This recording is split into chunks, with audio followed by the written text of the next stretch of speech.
بسم اللہ الرحمن الرحیم۔ شروع اللہ کے نام سے جو بڑا مہربان نہایت رحم کرنے والا ہے۔ ناظرین، حضرت محمد صلی اللہ علیہ وسلم کی ایک حدیث ہے جو کہ صحیح مسلم میں منقول ہے، جیسے حضرت صہیب رضی اللہ تعالیٰ عنہ نے روایت کیا ہے۔ وہ کہتے ہیں کہ رسول اللہ صلی اللہ علیہ وسلم نے ارشاد فرمایا کہ ایک بادشاہ تھا اور اس کے ایک کاہن ساحر تھا۔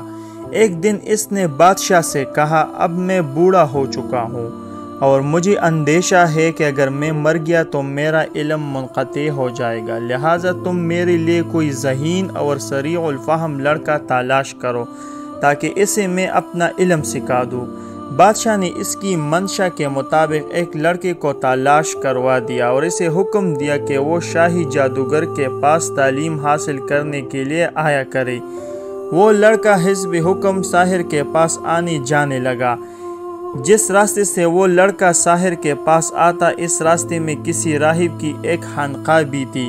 معمر کہتے ہیں کہ میرے گمان میں نصرہ اس وقت تک دین حق پر قائم تھی، یعنی یہ راہب اس وقت دین حق پر قائم تھا۔ لڑکا جب ساحر کے پاس آتا تو راستے میں اس راہب کے پاس بھی بیٹھ جاتا اور اس سے گفتگو کرتا۔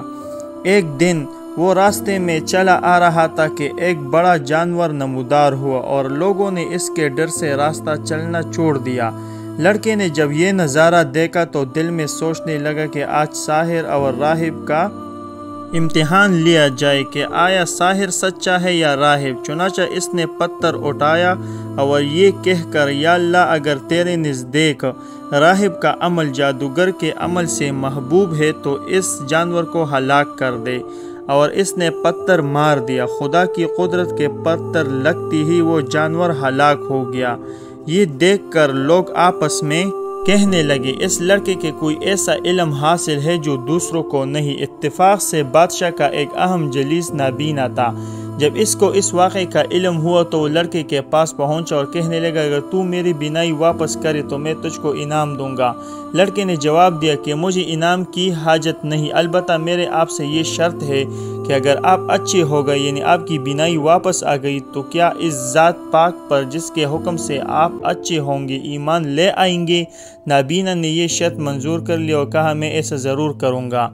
لڑکے نے اللہ تعالیٰ سے اس کے لیے دعا مانگی۔ دعا ختم ہوتی ہی نابینا بینا ہو گیا اور اس نے دین حق قبول کر لیا۔ اس کے بعد یہ شخص حسب معمول بادشاہ کی مجلس میں بیٹھ گیا۔ بادشاہ نے اس کو بینا دیکھ کر پوچھا کہ تیری بینائی کس نے لٹا دی؟ اس نے جواب دیا، میرے رب نے۔ بادشاہ نے حیرت سے پوچھا کہ میرے سوا تیرا اور بھی کوئی رب ہے؟ اس نے جواب دیا کہ میرا اور تیرا رب اللہ ہے۔ یہ جواب سن کر بادشاہ نے ایک آرا منگوایا اور اس کے سر پر چلوا کر اس کے 2 ٹکڑے کروا دیے۔ امام ترمذی رحمۃ اللہ علیہ فرماتے ہیں کہ جب بادشاہ کو ان تینوں شخصوں کا حال معلوم ہوا تو اس نے ان کو طلب کر لیا اور راہب اور اپنی جلیس کو آرا سے چروا دیا اور لڑکے کے بارے میں حکم دیا کہ اس کو پلا پہاڑ کے سر کے بل نیچے گرا دو۔ بادشاہ کے حکم کے مطابق اس کو ایک بلند پہاڑ پر لے گئے۔ جب وہ اسے گرانے لگے تو لڑکے نے یہ دعا مانگی، یا اللہ، تو جس طرح چاہے ان کو میری طرف سے کافی ہو جائے۔ چنانچہ یہ کہتے ہی وہ لوگ پہاڑ سے لڑکنے لگے اور صرف لڑکا باقی رہ گیا، اور وہ لڑکا صحیح سلامت بادشاہ کے پاس واپس پہنچا۔ بادشاہ کو تعجب ہوا، اس نے پوچھا، میرے آدمی کہاں گئے؟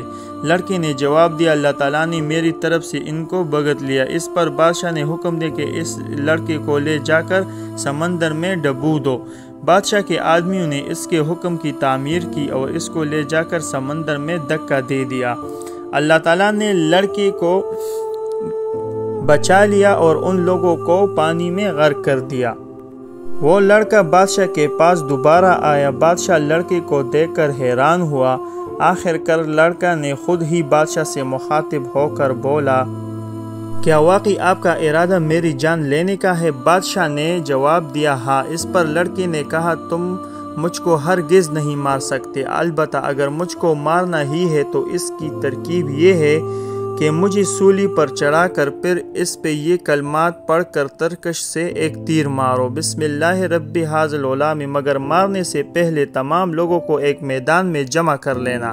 بادشاہ نے سب لوگوں کو جمع کر کے لڑکے کے ترکش سے ایک تیر نکال کر وہی الفاظ کہہ کر تیر اس کے سر پہ مارا۔ تیر سیدھا لڑکے کے کنپٹی پر جا لگا جس سے وہ جان بحق ہو گیا۔ لڑکے نے اپنا ہاتھ شہید ہوتے وقت اپنی کنپٹی پر رکھ دیا۔ یہ سارا معاملہ دیکھ کر مجمع نے یک زباں ہو کر کہا کہ ہم اس لڑکے کے رب پر ایمان لائے۔ بادشاہ کے جلیسوں نے بادشاہ سے کہا کہ پہلے تو آپ صرف 3 ہی شخصوں کے مسلمان ہونے سے گھبرا رہے تھے، مگر اب یہ سارا عالم مسلمان ہو گیا اور آپ کے مخالف بھی ہو گیا، اب آپ کیا کریں گے؟ یہ سن کر بادشاہ نے حکم دیا کہ خندقی کودی جائے اور ان میں آگ اور لکڑیاں بھر دی جائے۔ اس کے بعد ان تمام لوگوں کو جمع کیا اور تقریر کیا، جو اس لڑکے کے دین سے برگشتہ ہو جائے گا ہم اسے معاف کر دیں گے، ورنہ سب کو آگ میں جھونک دیں گے۔ چنانچہ دین حق سے کوئی بھی منحرف نہ ہوا اور سب کو آگ میں جھونک دیا گیا۔